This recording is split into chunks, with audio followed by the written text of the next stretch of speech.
নমস্কার বন্ধুরা, সুপ্রিয়া রান্নাঘরে তোমাদের সকলকে স্বাগত। আজকে ভেন্ডি দিয়ে একটা দুর্দান্ত স্বাদের রেসিপি তোমাদের সাথে শেয়ার করব।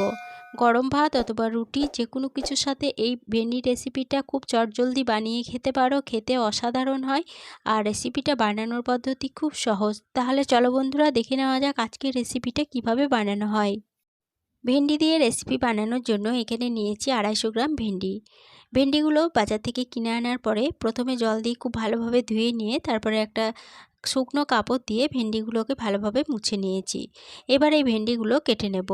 এখানে আমি আমার রান্নার প্রয়োজন মতো 250 গ্রাম ভেন্ডি রান্না করছি, তবে তোমরা তোমাদের রান্নার প্রয়োজন অনুযায়ী ভেন্ডির পরিমাণ বাড়িয়ে বা কমিয়ে নিতে পারো। একটা ছুরি দিয়ে ভেন্ডির আগাগোড়া কেটে বাদ দিয়ে তারপরে ভেন্ডিগুলোকে ঠিক এইভাবে দুভাগ করে কেটে নিচ্ছি। আর কেটে নেওয়ার পরে দেখে নিতে হবে যে ভেন্ডির মধ্যে কোনো রকম পোকা আছে কি না। ঠিক এইভাবে ভেন্ডিগুলো একবার করে দেখে নিতে হবে। সমস্ত ভেন্ডিগুলো ছুরি দিয়ে আমি কেটে নিলাম। আর ভেন্ডিগুলো দেখো আমার কেটে নেওয়া হয়ে গেছে। এবার এই ভেন্ডিগুলো এখান থেকে তুলে নেব। সমস্ত ভেন্ডিগুলো তুলে নিলাম। ভেন্ডিগুলো কিন্তু আর জল দিয়ে ধোবো না, যেহেতু আগে জল দিয়ে ভালোভাবে ধুয়ে নিয়েছিলাম। ভেন্ডিগুলো একটা সাইডে সরিয়ে রেখে দিচ্ছি। এরপরে গ্যাসের ওভেনে একটা কড়াই বসিয়ে গ্যাসটা অন করে কড়াইয়ের মধ্যে দিয়ে দিচ্ছি পরিমাণ মতো সরষের তেল। তেলটা ভালোভাবে গরম হয়ে যাওয়ার পরে তেলের মধ্যে কেটে রাখা সমস্ত ভেন্ডিগুলো দিয়ে দিলাম। এবার মিডিয়াম ফ্লেমে ভেন্ডিগুলোকে একটু সময় ধরে নেড়েচেড়ে ভেজে নেব। আর এই ভেন্ডিগুলো ভেজে নেওয়ার ফাঁকে মশলাটা রেডি করে নেব। তার জন্য এখানে একটা ছোট মিক্সিং জার নিয়েছি। মিক্সিং জারের মধ্যে দিয়ে দিচ্ছি কয়েক টুকরো আদা। এখানে হাফ ইঞ্চি আদাকে ছোট টুকরো করে নিয়েছিলাম। এরপরে দিয়ে দিচ্ছি 14-15 কোয়া মতো রসুন। এরপরে দিয়ে দেব দুটো কাঁচা লঙ্কা। কাঁচা লঙ্কা ঝালটা তোমরা যেমন ঝাল খেতে চাও সেরকম অনুযায়ী কম বেশি করে নিতে পারো। পরিমাণ মতো জল দিয়ে দিলাম। এবার মিক্সিং জারে ঢাকনা বন্ধ করে সমস্ত উপকরণ ভালোভাবে বেটে নিলাম। এবার এই বেটে নেওয়া মিশ্রণ একটা সাইডে সরিয়ে রেখে দিচ্ছি। এদিকে মিডিয়াম ফ্লেমে ভেন্ডিগুলোকে 2 মিনিটের জন্য ভেজে নিয়েছি। ভেন্ডিগুলো বেশ ভালোভাবে ভাজা হয়ে গেছে। এবার এই ভেন্ডির মধ্যে দিয়ে দেব আলু। এখানে 6টা মিডিয়াম সাইজের আলু খোসা ছাড়িয়ে আলুগুলো জল দিয়ে ধুয়ে নেওয়ার পরে প্রেসার কুকারের মধ্যে একটা সিটি দিয়ে আলুগুলো সিদ্ধ করে নিয়েছি। আলুগুলো ভালোভাবে সিদ্ধ হয়ে গেছে। এবার এই ভেন্ডির মধ্যে সিদ্ধ আলুগুলো দিয়ে দিলাম। এবার মিডিয়াম ফ্লেমে ভেন্ডির সাথে আলুগুলোকে একটু নেড়েচেড়ে ভেজে নেব। ভেন্ডির সাথে আলুগুলোকে মিডিয়াম ফ্লেমে 1 মিনিট মতো নেড়েচেড়ে ভেজে নিলাম। এবার এই ভেন্ডি আলুগুলো কড়াই থেকে নামিয়ে নেব। সমস্ত ভেন্ডি আলুগুলো কড়াই থেকে নামিয়ে নেওয়ার পরে ওই কড়াইয়ের মধ্যে আবারও দিয়ে দিচ্ছি 3 চামচ সরষের তেল। তেলটা ভালোভাবে গরম হয়ে যাওয়ার পরে তেলে ফোড়নের জন্য দিয়ে দিচ্ছি সামান্য পরিমাণ 5 ফোড়ন। এরপরে দিয়ে দিচ্ছি দুটো শুকনো লঙ্কাকে কেটে। এবার এই ফোড়নগুলো ভালোভাবে ভেজে নেব।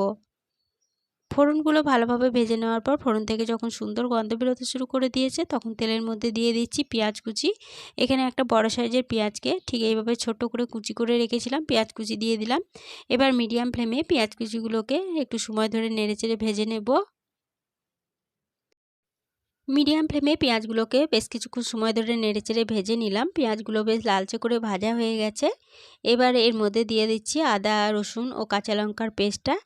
আর দিয়ে দেব একটা মিডিয়াম সাইজের টমেটো কুচি। এবার মিডিয়াম ফ্লেমে এই সমস্ত উপকরণ একটু নেড়েচেড়ে ভালোভাবে কষিয়ে নেব। মিডিয়াম ফ্লেমে আদা রসুন বাটাটাকে 1 মিনিট মতো নেড়েচেড়ে কষিয়ে নিলাম। আদা রসুন থেকে যখন কাঁচা গন্ধটা অল্প একটু চলে গেছে তখন এর মধ্যে দিয়ে দিলাম হাফ চামচ জিরে গুঁড়ো, দিয়ে দিলাম হাফ চামচ ধনে গুঁড়ো, হাফ চামচ কাশ্মীরি লঙ্কা গুঁড়ো, হাফ চামচ হলুদ গুঁড়ো। মিক্সিং জারটা ধুয়ে সামান্য পরিমাণ জল দিয়ে দিলাম। এবার গ্যাসের ফ্লেমটা লো টু মিডিয়ামে রেখে সমস্ত মশলা খুব ভালোভাবে নেড়েচেড়ে কষিয়ে নেব। লো টু মিডিয়াম ফ্লেমে মশলাটাকে মিনিট 5 সময় ধরে নেড়েচেড়ে কষিয়ে নিলাম। মশলা খুব ভালোভাবে কষানো হয়ে গেছে। এবার এই মশলার মধ্যে ভেজে তুলে রাখা ভেন্ডি আলুগুলো দিয়ে দিচ্ছি। সমস্ত ভেন্ডি আলুগুলো মশলার মধ্যে দিয়ে দিলাম। এবার মশলার সাথে ভেন্ডি আলুগুলোকে একটু সময় ধরে নেড়েচেড়ে কষিয়ে নেব। মশলার সাথে ভেন্ডি আলুগুলোকে একটু নেড়ে কষিয়ে নেওয়ার পরে এর মধ্যে দিয়ে দিচ্ছি পরিমাণ মতো জল। এরপরে দিয়ে দেব স্বাদ মতো লবণ। আর স্বাদের ব্যালেন্সের জন্য দিয়ে দেব 1 চামচ চিনি। এবার সমস্ত উপকরণ খুব ভালোভাবে জলের সাথে নেড়েচেড়ে মিশিয়ে নিচ্ছি। সমস্ত উপকরণ ভালোভাবে নেড়েচেড়ে মিশিয়ে নেওয়ার পরে গ্যাসের ফ্লেমটা মিডিয়ামে রেখে বেশ কিছুক্ষণ সময় ধরে তরকারিটাকে ফুটিয়ে রান্না করে নেব।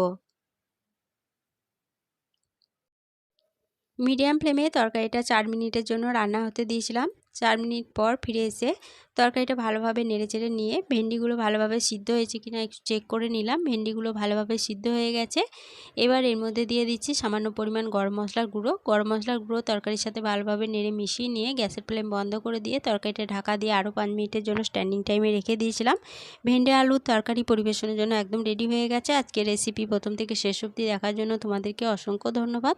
রেসিপিটা ভালো লেগে থাকলে প্লিজ লাইক কমেন্ট ও সকলের সাথে শেয়ার করে দিতে ভুলো না। নতুন বন্ধু হয়ে থাকলে চ্যানেলটা সাবস্ক্রাইব করে পাশে থেকো। আজকের রেসিপি এই পর্যন্তই ছিল। ফিরে আসবো আবার নতুন কোনো রেসিপি নিয়ে।